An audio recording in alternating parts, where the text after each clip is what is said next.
Hello students, आवाज आ रही है मेरी? Yes ma'am. कल जो आपको मैंने बताया था उसके डायग्राम की प्रैक्टिस की आपने?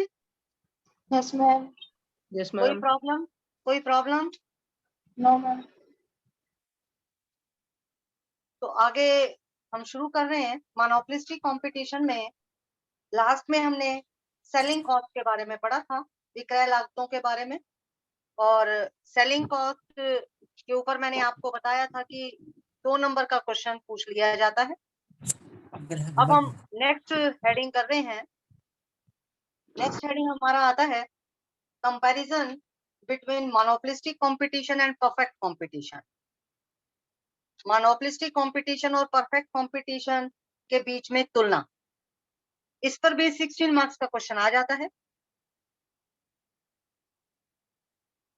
मोनोपोलिस्टिक कंपटीशन के बारे में आपने पढ़ा, उसके फीचर्स क्या होते हैं। परफेक्ट कंपटीशन के बारे में पढ़ा, पूर्ण प्रतियोगिता के बारे में, उसके क्या फीचर्स होते हैं ये भी आपने पढ़ा। जब हमने दोनों के फीचर्स के बारे में पढ़ लिया तो हम इनका कंपैरिजन कर सकते हैं। कंपैरिजन के क्या पॉइंट हमें दोनों से पता चलते हैं। कंपैरिजन में पहला पॉइंट आता है उत्पादन संबंधी मान्यता, यानी कि assumption regarding product. Perfect competition और मोनोपोलिस्टिक कंपटीशन में उत्पादन संबंधी मान्यता किस तरह की है। आपने देखा था कि परफेक्ट कंपटीशन की सिचुएशन में प्रोड्यूसर जो भी प्रोडक्ट प्रोड्यूस करता है, परफेक्ट कंपटीशन में प्रोड्यूसर जो भी प्रोडक्ट प्रोड्यूस करता है वो कैसा होता है, होमोजीनियस होता है, एक जैसा होता है, समरूप होता है। यानी कि समरूप वस्तुओं का उत्पादन प्रोड्यूसर्स के द्वारा किया जाता है, होमोजीनियस प्रोडक्ट का प्रोडक्शन किया जाता है। लेकिन मोनोपोलिस्टिक कंपटीशन की सिचुएशन में जो मोनोपोलिस्ट वस्तुओं का उत्पादन करता है वो होमोजीनियस नहीं होता। हर विक्रेता की वस्तु, हर सेलर की वस्तु दूसरे सेलर से किसी ना किसी प्रकार से भिन्न होती है। यानी कि सेलर, डिफरेंट सेलर जो प्रोडक्ट प्रोड्यूस कर रहे हैं उनमें कैसा होता है, उसमें प्रोडक्ट डिफरेंशिएशन हमें देखने को मिलता है, वस्तु विभेद देखने को मिलता है। तो ये आपने दोनों में डिफरेंस का पॉइंट देखा प्रोडक्ट के रिगार्डिंग, मोनोपोलिस्टिक कंपटीशन और परफेक्ट कंपटीशन की सिचुएशन में। मोनोपोलिस्टिक कंपटीशन में होमोजीनियस प्रोडक्ट नहीं होते, यानी कि प्रोडक्ट डिफरेंशिएशन होता है, जबकि परफेक्ट कंपटीशन में प्रोडक्ट होमोजीनियस होते हैं। ये पहला डिफरेंस का पॉइंट हो गया प्रोडक्ट के रिगार्डिंग। दूसरा डिफरेंस है क्रेताओं और विक्रेताओं की संख्या संबंधी मान्यता, यानी कि regarding assumption regarding number of buyers and sellers.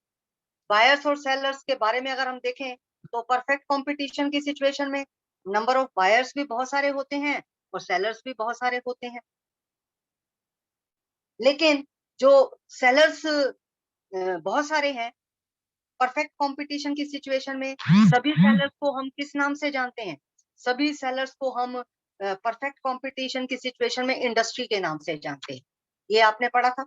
लेकिन मोनोपोलिस्टिक कंपटीशन की सिचुएशन में सेलर्स बहुत सारे तो हैं, लेकिन सभी सेलर्स को हम इंडस्ट्री के नाम से नहीं जानते, सभी सेलर्स को हम ग्रुप के नाम से जानते हैं। तो ये दूसरा डिफरेंस है कि सेलर्स को कंबाइंड किस नाम से जाना जाता है। परफेक्ट कंपटीशन में हम इंडस्ट्री के नाम से जानते हैं, लेकिन मोनोपोलिस्टिक कंपटीशन में हम उनको ग्रुप के नाम से जानते हैं। तीसरा डिफरेंस हमारा आया ज्ञान की मात्रा संबंधी मान्यता, यानी कि assumption regarding degree of knowledge, ज्ञान की मात्रा संबंधी मान्यता। परफेक्ट कंपटीशन की सिचुएशन में हम क्या मान के चलते हैं, परफेक्ट कंपटीशन की सिचुएशन में हम ये मान के चलते हैं कि परफेक्ट कंपटीशन की सिचुएशन में चाहे बायर है या सेलर है, दोनों को मार्केट के बारे में पूर्ण ज्ञान है, परफेक्ट नॉलेज है। लेकिन मोनोपोलिस्टिक कंपटीशन में ये माना जाता है कि बायर और सेलर दोनों को मार्केट के बारे में परफेक्ट नॉलेज नहीं है। यानी कि सेलर को ये नहीं पता कि कौन सा सेलर अपने प्रोडक्ट को मार्केट में किस कीमत पर बेच रहा है, क्योंकि आपको पता है कि मोनोपोलिस्टिक कंपटीशन की सिचुएशन में प्रोडक्ट डिफरेंशिएशन हमें देखने को मिलता है, वस्तु विभेद दिखने को मिलता है। वस्तु विभेद के कारण वस्तु की, हर विक्रेता की वस्तु दूसरे विक्रेता से किसी ना किसी प्रकार से भिन्न होती है। तो ये नहीं पता होता, क्योंकि क्वालिटी में अंतर होता है, तो ये नहीं पता होता कि विक्रेता किस वस्तु पर अपनी कीमत को मार्केट में बेच रहा है। क्रेता को इस बारे में जानकारी नहीं और विक्रेता को इस बारे में जानकारी नहीं। लेकिन अगर हम परफेक्ट कंपटीशन की बात करें तो परफेक्ट कंपटीशन में तो क्रेता और विक्रेता को मार्केट के बारे में परफेक्ट नॉलेज होती है, क्योंकि प्रोडक्ट की प्राइस तो इंडस्ट्री डिटरमिन करती है, और जो इंडस्ट्री ने प्राइस डिटरमिन कर दी उसी प्राइस के ऊपर हर विक्रेता को प्रोडक्ट बेचना होता है। तो इसलिए सेलर को भी पूरी जानकारी है कि कौन सा सेलर किस प्रोडक्ट कीमत के ऊपर प्रोडक्ट को बेच रहा है, और बायर को भी प्रोडक्ट की प्राइस के बारे में जानकारी है। नेक्स्ट डिफरेंस हमारा आता है assumption regarding नेक्स्ट डिफरेंस आता है assumption regarding shape of demand curve, यानी कि डिमांड कर्व की शेप कैसी होती है। दोनों में डिमांड कर्व की शेप अलग होती है। परफेक्ट कंपटीशन में और मोनोपोलिस्टिक कंपटीशन में देखें तो डिमांड कर्व की शेप अलग अलग होती है। कैसे? पहला ये डायग्राम हम परफेक्ट कंपटीशन का बना रहे हैं। परफेक्ट कंपटीशन में डिमांड कर्व कैसा होता है? एक्स एक्सिस पर हमने आउटपुट लिया, वाई एक्सिस पर हम ले रहे हैं रेवेन्यू एंड कॉस्ट। अगर परफेक्ट कंपटीशन की सिचुएशन है तो ये average revenue is equal to marginal revenue, यानी कि एवरेज रेवेन्यू को ही डिमांड कर्व कहा जाता है। ये आपको मैंने कई बार बताया है। तो average revenue marginal revenue x axis के पैरेलल होती है, यानी कि एवरेज रेवेन्यू डिमांड कर्व है, ये एक्स एक्सिस के पैरेलल होता है, क्योंकि वस्तु की कीमत ओपी उद्योग ने इंडस्ट्री ने फिक्स कर दी। इस कीमत के ऊपर हर फर्म को अपना प्रोडक्ट बेचना होता है, ये प्राइस फिक्स हो गई। तो परफेक्ट कंपटीशन की सिचुएशन में जो डिमांड कर्व होता है, एवरेज रेवेन्यू ही डिमांड कर्व है, एक्स एक्सिस के पैरेलल होता है। लेकिन अगर हम मोनोपोलिस्टिक कंपटीशन की सिचुएशन देखें तो मोनोपोलिस्टिक कंपटीशन की सिचुएशन में जो हमारा एवरेज रेवेन्यू है ये उठा हुआ होता है, ऊपर से नीचे की ओर गिरा हुआ है, और ये थोड़ा सा उठा हुआ होता है। ये एवरेज रेवेन्यू है, ये हमारा मार्जिनल रेवेन्यू है। अब आप देखो एवरेज रेवेन्यू थोड़ा सा वाई एक्सिस से थोड़ा उठा हुआ है, क्योंकि परफेक्ट मोनोपोलिस्टिक कंपटीशन की सिचुएशन में जो डिमांड होती है वो मोर इलास्टिक होती है। मोर इलास्टिक का मतलब है कि अगर सेलर प्रोडक्ट की प्राइस को ज्यादा रखेगा तो उसका प्रोडक्ट मार्केट में कम बिकेगा, अगर वो प्रोडक्ट की प्राइस को कम रखेगा तो उसका प्रोडक्ट मार्केट में ज्यादा बिकेगा। तो यहाँ देखो एवरेज रेवेन्यू एक्स एक्सिस के पैरेलल है, लेकिन यहाँ पर आप देखिए एवरेज रेवेन्यू ऊपर से नीचे की ओर गिर रही है, और मार्जिनल रेवेन्यू हमेशा एवरेज रेवेन्यू के नीचे होती है, कुछ एक्सेप्शंस को छोड़कर। कोई रेयर सिचुएशन होगी जिसमें ये ऊपर हो, अदरवाइज मार्जिनल रेवेन्यू हमेशा एवरेज रेवेन्यू के नीचे होती है। तो डिमांड कर्व की शेप दोनों में अलग अलग। नेक्स्ट डिफरेंस का पॉइंट आता है इम्प्लीकेशन रिगार्डिंग डिसीजन, यानी कि फर्मों के निर्णय संबंधी निष्कर्ष। फर्मों के निर्णय संबंधी निष्कर्ष का क्या मतलब है कि फर्म परफेक्ट कंपटीशन की सिचुएशन में क्या निर्णय ले सकती है, और और मोनोपोलिस्टिक कंपटीशन की सिचुएशन में फर्म क्या निर्णय ले सकती है। अगर हम परफेक्ट कंपटीशन की सिचुएशन देखते हैं तो फर्म को क्या निर्णय लेना है। वस्तु की कीमत तो उद्योग ने निश्चित कर दी, जो कीमत उद्योग ने निश्चित की है, इंडस्ट्री ने फिक्स की है। परफेक्ट कंपटीशन की सिचुएशन में फर्म को ये निर्णय लेना है कि वो उस कीमत के ऊपर, जो इंडस्ट्री ने फिक्स कर दी कीमत, उस कीमत के ऊपर वो अपने कितना प्रोडक्ट बेचना चाहती है।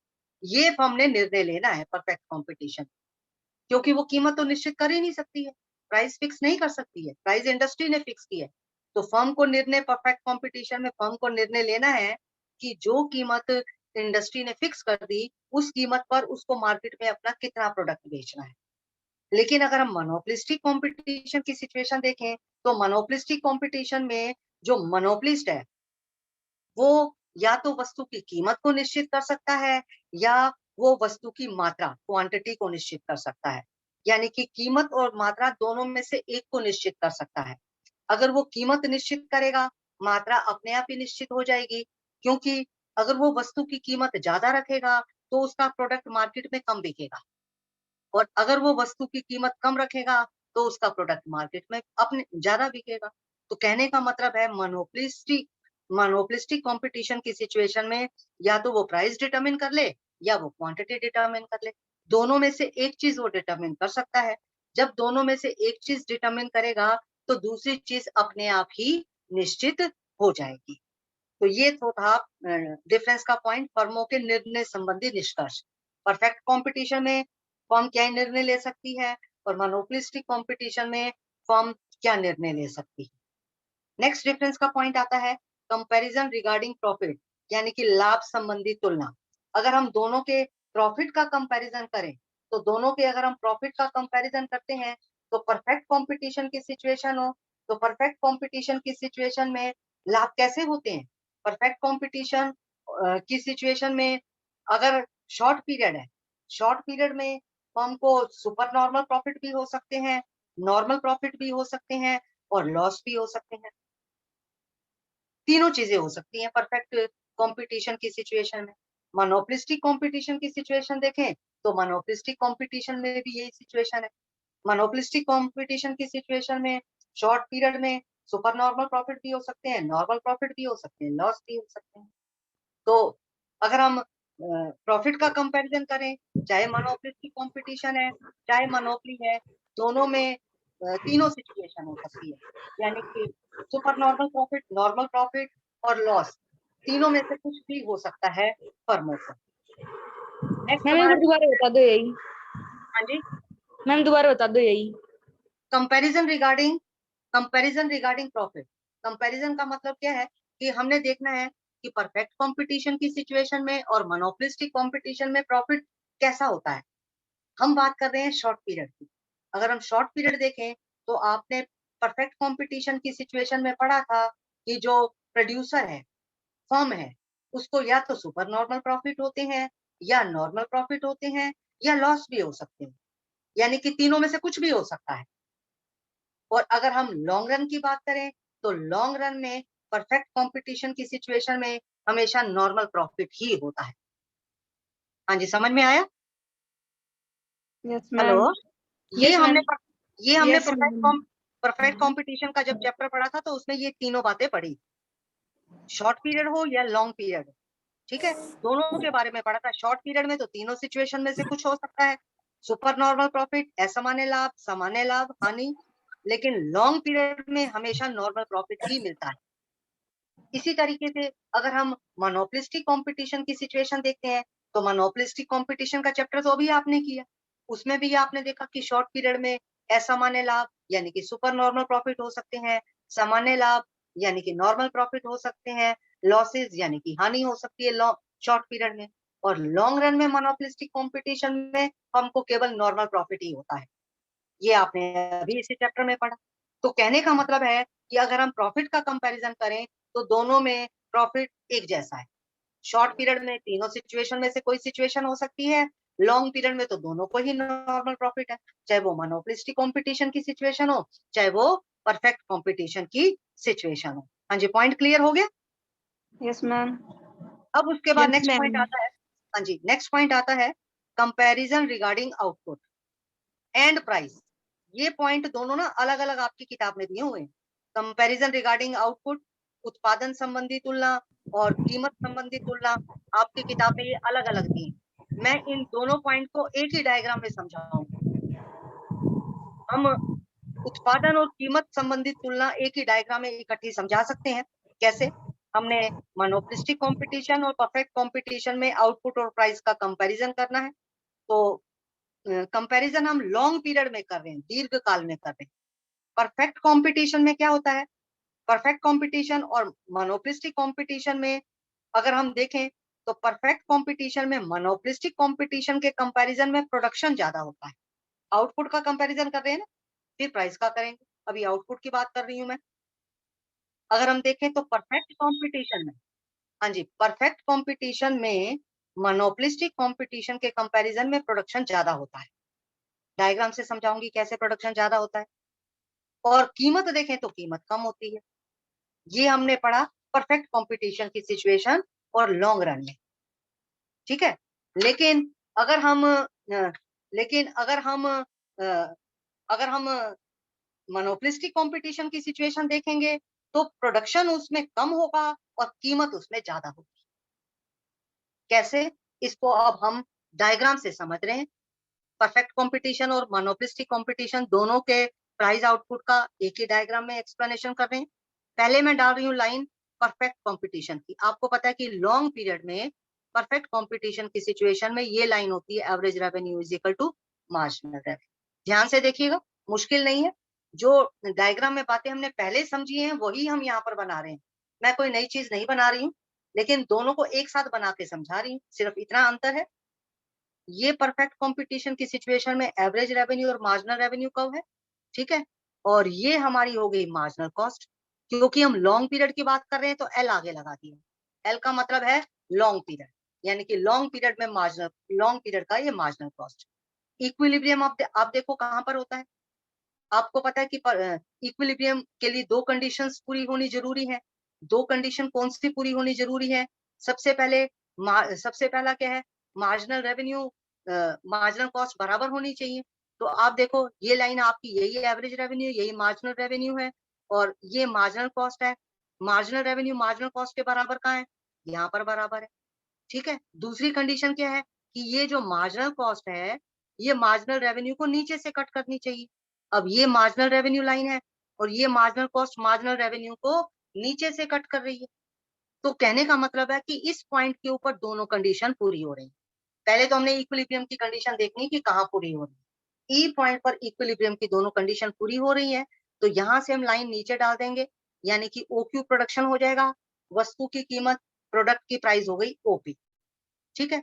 तो अब आपको पहले मैं परफेक्ट कंपटीशन की बात समझा रही हूँ कि आपको पता है कि लॉन्ग पीरियड और परफेक्ट कंपटीशन की सिचुएशन, तो लॉन्ग पीरियड में परफेक्ट कंपटीशन की सिचुएशन में फर्मों को हमेशा नॉर्मल प्रॉफिट प्राप्त होता है। तो क्योंकि लॉन्ग पीरियड में नॉर्मल प्रॉफिट प्राप्त होता है, तो अब आपने यहाँ पर नॉर्मल प्रॉफिट का डायग्राम बनाना है। नॉर्मल प्रॉफिट कब होते हैं? आपको पता है कि नॉर्मल प्रॉफिट कब होते हैं? नॉर्मल प्रॉफिट कब होते हैं? When average revenue is equal to average cost. जब एवरेज रेवेन्यू और एवरेज कॉस्ट दोनों बराबर होते हैं तो नॉर्मल प्रॉफिट होते हैं। अब आप देखो इस ओ क्यू प्रोडक्शन करने पर एवरेज रेवेन्यू कितनी है? ये लाइन एवरेज रेवेन्यू को कहाँ कट कर रही है? यहाँ कट कर रही है।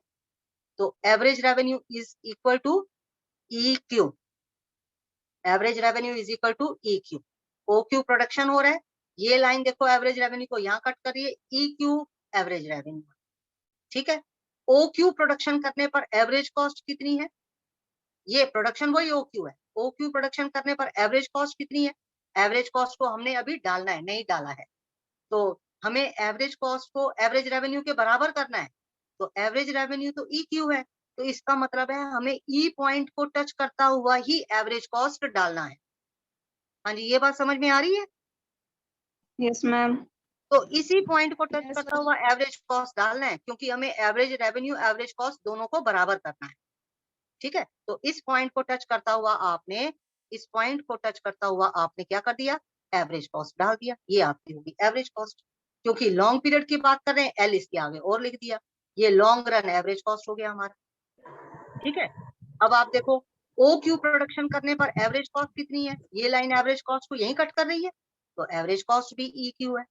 Average revenue is equal to average cost, यानी कि E Q is equal to E Q. ठीक है। Average revenue, O Q production पर रेवेन्यू और कॉस्ट दोनों बराबर। जब रेवेन्यू कॉस्ट दोनों बराबर है तो हम कहेंगे कि नॉर्मल प्रॉफिट फर्म को प्राप्त हो। तो ये तो हमने फर्म का डायग्राम बनाया। ठीक है। अब हमने बनाना है मोनोपोलिस्टिक कंपटीशन की सिचुएशन में डायग्राम।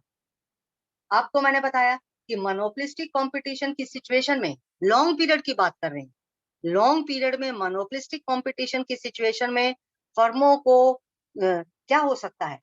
फर्मों को लॉन्ग पीरियड में Normal profit. नॉर्मल प्रॉफिट तो प्राप्त, फर्में क्या करती हैं मोनोपोलिस्टिक कंपटीशन की सिचुएशन में? वो क्या करती हैं? कीमत ज्यादा लेती हैं और उत्पादन कम करती हैं। ठीक है। Yes, ma'am. क्योंकि वो कीमत ज्यादा लेती हैं, उत्पादन कम करती हैं, तो आपने क्या करना है? आपने अब मोनोपोलिस्टिक कंपटीशन का डायग्राम बनाना है। ठीक है। तो मोनोपोलिस्टिक कंपटीशन का डायग्राम आप किस तरह से बनाओगे? आपने इसको इस जो लॉन्ग रन एवरेज कॉस्ट है ना, इसको टच करता हुआ, इसको टच करता हुआ आपने क्या करना है? इसको टच करता हुआ एवरेज रेवेन्यू लाइन और मार्जिनल रेवेन्यू, इस एवरेज कॉस्ट को टच करता हुआ एक एवरेज रेवेन्यू लाइन निकाल दो, और इसके नीचे आप निकाल दो, बना दो मार्जिनल रेवेन्यू। ये मोनोपोलिस्टिक कंपटीशन में average revenue and marginal revenue. ठीक है। तो अब आप देखो, अब मोनोपोलिस्टिक कंपटीशन में इक्विलिब्रियम कहां पर होगा? आप ये देखो, इक्विलिब्रियम तो वहीं पर होता है जहां मार्जिनल कॉस्ट मार्जिनल रेवेन्यू को टच करती है। ठीक है। मार्जिनल कॉस्ट यही है और मार्जिनल रेवेन्यू ये है। मार्जिनल कॉस्ट मार्जिनल रेवेन्यू को कहाँ मार्जिनल कॉस्ट मार्जिनल रेवेन्यू के कहाँ बराबर है? यहाँ पर बराबर है। ये मार्जिनल रेवेन्यू है, ये मार्जिनल कॉस्ट है, यहाँ बराबर है। ये इक्विलिब्रियम का पॉइंट मोनोपोलिस्टिक कंपटीशन की सिचुएशन में हो गया। दूसरी कंडीशन क्या है कि ये जो मार्जिनल कॉस्ट है इस मार्जिनल रेवेन्यू को नीचे से काटेगी। तो ये मार्जिनल कॉस्ट नीचे से ही काट रही है, मार्जिनल कॉस्ट मार्जिनल रेवेन्यू को नीचे से काट रही है। यहाँ इक्विलिब्रियम की दोनों कंडीशन पूरी हो रही है मोनोपोलिस्टिक कंपटीशन की सिचुएशन में। यहाँ से लाइन क्या करनी है, नीचे की तरफ डाल देनी है और इसी लाइन को आप ऊपर की तरफ ले जाओ। तो हमें क्या पता चला, मोनोपोलिस्टिक कंपटीशन में प्रोडक्शन कितना हो रहा है, इसको लिख दिया OQ1। ठीक है, OQ1 प्रोडक्शन करने पर हमें रेवेन्यू कितना मिल रहा है, ये हमें मिल रहा है। ये लाइन रेवेन्यू को कहाँ कट कर रही है, ये एवरेज रेवेन्यू लाइन है, ये यहाँ पर रेवेन्यू को कट कर रही है। ठीक है, तो हमें रेवेन्यू कितना मिल रहा है, रेवेन्यू मिल रहा है, इसका नाम हमने दे दिया मान लो A। ठीक है, यहाँ से लाइन डाल दी इधर आगे की तरफ, वस्तु की कीमत हो गई OP1। तो मोनोपोलिस्टिक कंपटीशन की सिचुएशन में OQ1 प्रोडक्शन हो रहा है और वस्तु की कीमत कितनी मिल रही है, OP1। अब आपको क्या दिख रहा है इस डायग्राम में कि परफेक्ट कंपटीशन में प्रोडक्शन हो रहा था OQ, मोनोपोलिस्टिक कंपटीशन में प्रोडक्शन हो रहा है OQ1, यानी कि मोनोपोलिस्टिक कंपटीशन में प्रोडक्शन कम हो रहा है। यही बात मैंने आपको बताई थी पहले। हाँ जी, हेलो, हाँ Yes, जी, समझ ma'am. में आए Yes, प्रोडक्शन। ma'am. अब देखो Yes. मोनोपोलिस्टिक कंपटीशन में प्रोडक्शन कम हो रहा है, OQ1 हो रहा है, और परफेक्ट कंपटीशन में OQ हो रहा था। और प्राइस देखें तो मोनोपोलिस्टिक कंपटीशन की सिचुएशन में प्राइस कितनी आई थी, ये लाइन एवरेज रेवेन्यू को यहाँ टच कर रही है, यहाँ से यहाँ लाइन डाली, OP1 प्राइस है। परफेक्ट कंपटीशन में प्राइस था OP, जबकि मोनोपोलिस्टिक कंपटीशन में प्राइस कितना है, OP1। तो प्राइस ज्यादा है। मोनोपोलिस्टिक कंपटीशन में प्राइस हमेशा परफेक्ट कंपटीशन के कंपैरिजन में ज्यादा होता है और प्रोडक्शन कम होता है। ये हमने इस डायग्राम से समझा। हाँ जी, बात समझ में आई। Yes, ma'am.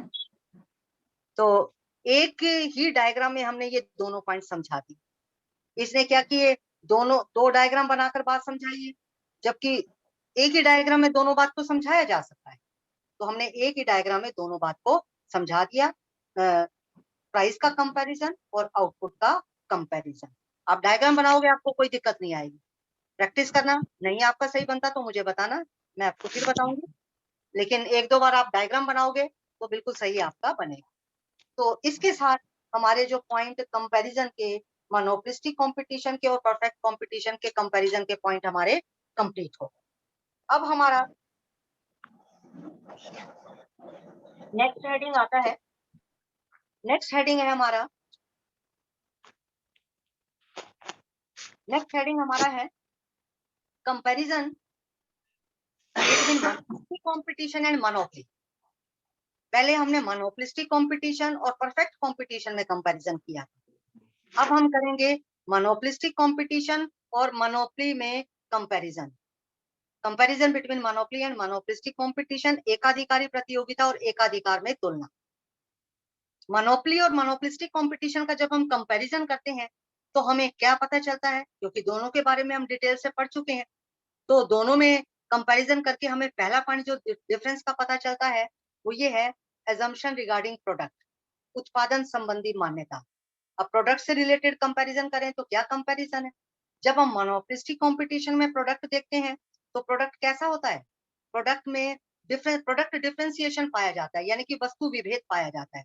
हर विक्रेता की वस्तु दूसरे विक्रेता से किसी ना किसी प्रकार से अलग होती है।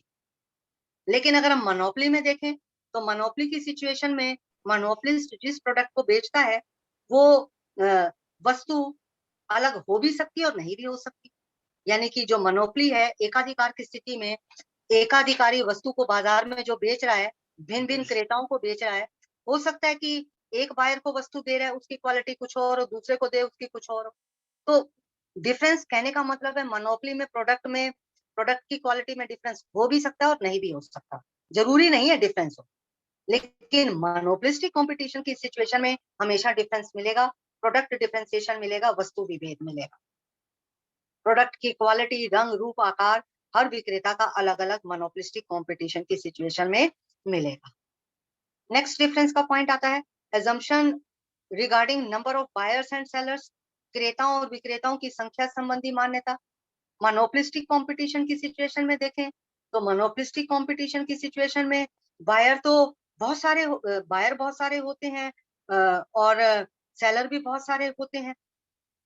लेकिन मोनोपोली की सिचुएशन में देखें तो बायर तो बहुत सारे होते हैं, लेकिन सेलर एक ही होता है, क्योंकि व्यक्ति की मोनोपोली है।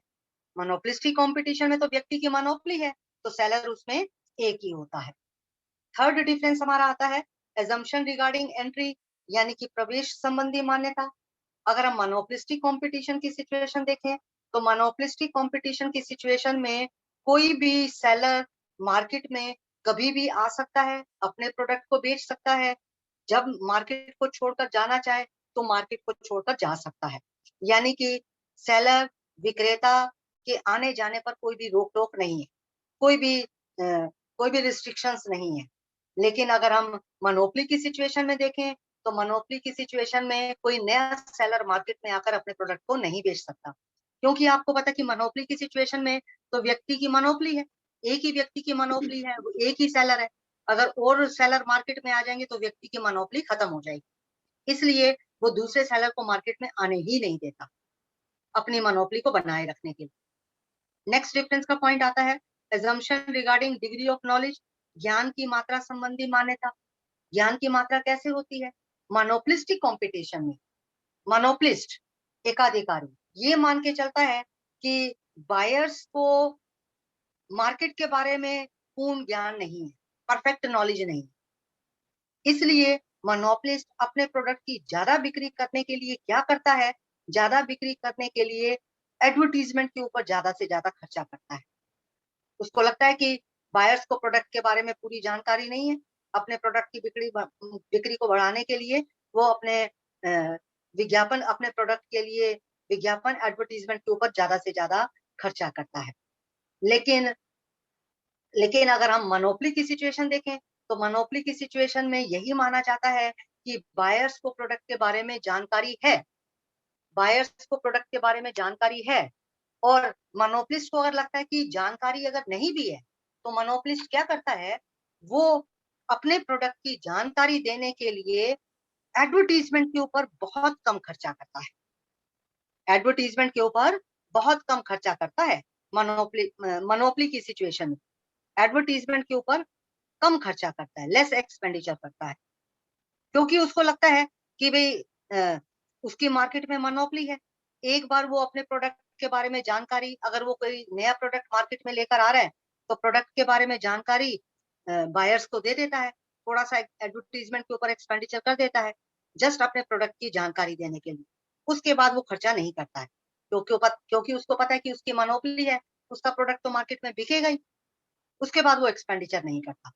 लेकिन मोनोपोलिस्टिक कंपटीशन में सेलर ये मानता है कि बायर को बायर को मार्केट की जानकारी नहीं, उसको पता नहीं कि उसका प्रोडक्ट में क्या क्वालिटीज है, किस कीमत पर उसका प्रोडक्ट बिक रहा है। वो एडवर्टीजमेंट के थ्रू अपने प्रोडक्ट की जानकारी बायर्स को देता है।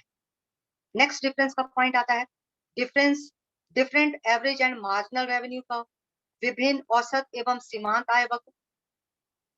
परफेक्ट कंपटीशन मोनोपोली देखें और मोनोपोलिस्टिक कंपटीशन देखें तो दोनों ही सिचुएशन में एवरेज रेवेन्यू और मार्जिनल रेवेन्यू कर्व को डालने का अंतर है। पहला हम देख रहे हैं मोनोपोली की सिचुएशन, एक्स एक्सिस पर आउटपुट है, वाई एक्सिस पर हमने लिया revenue and cost.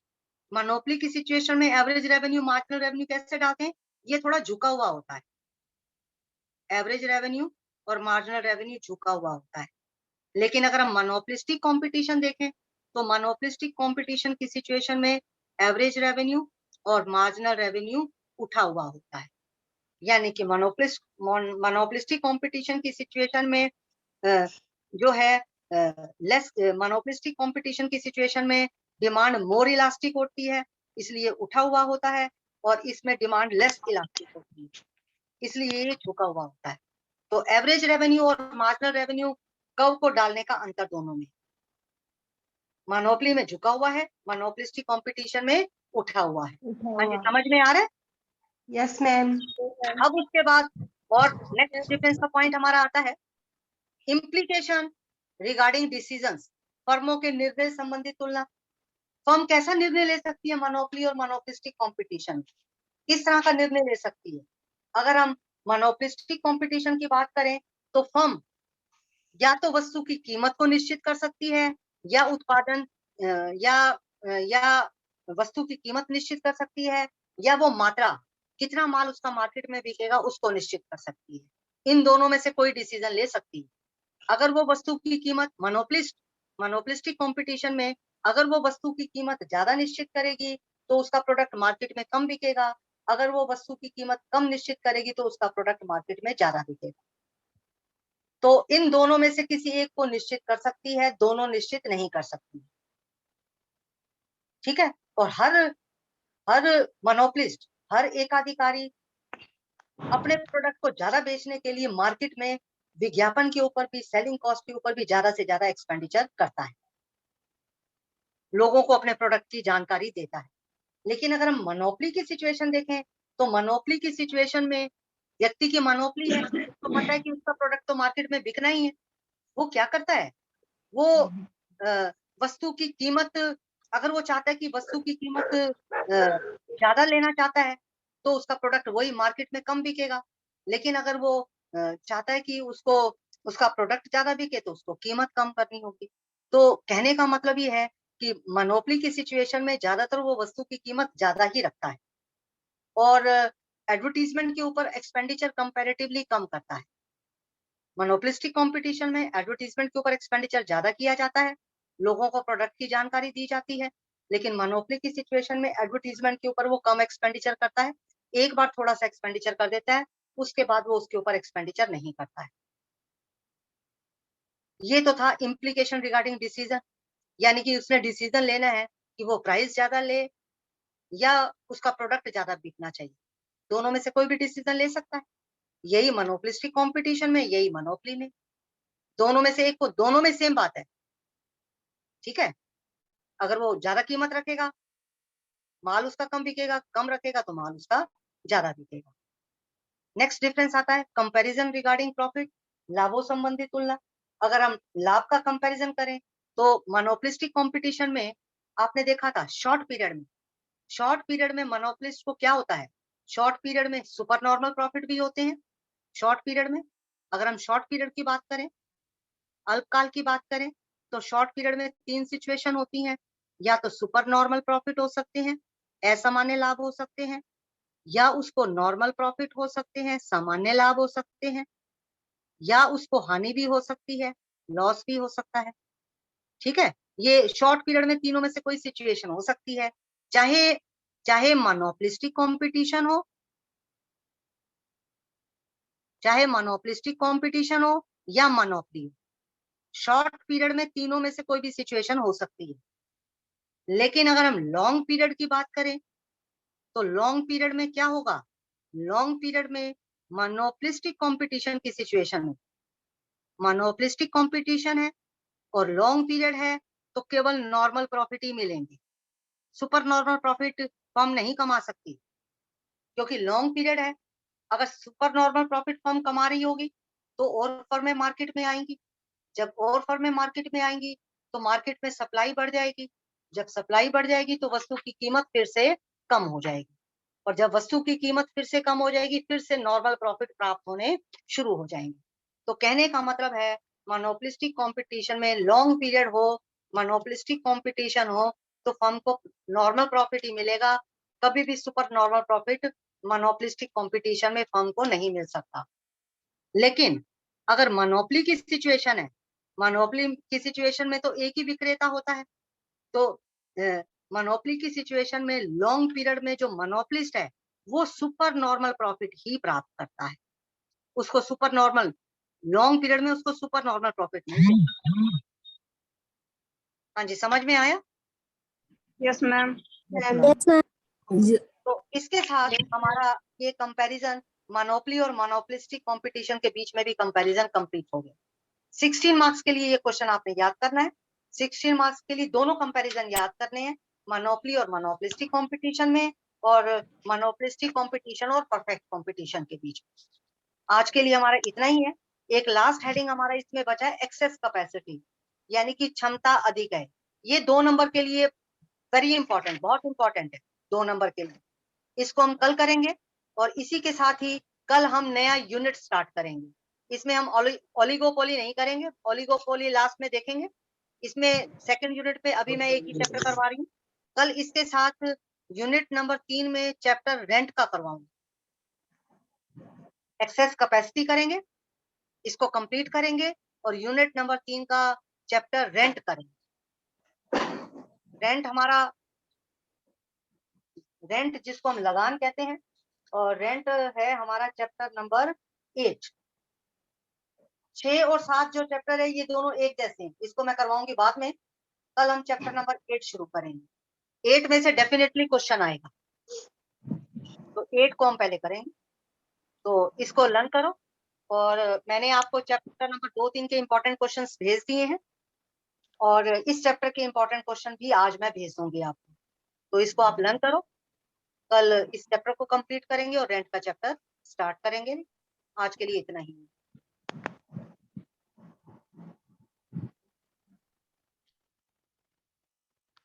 Thank you.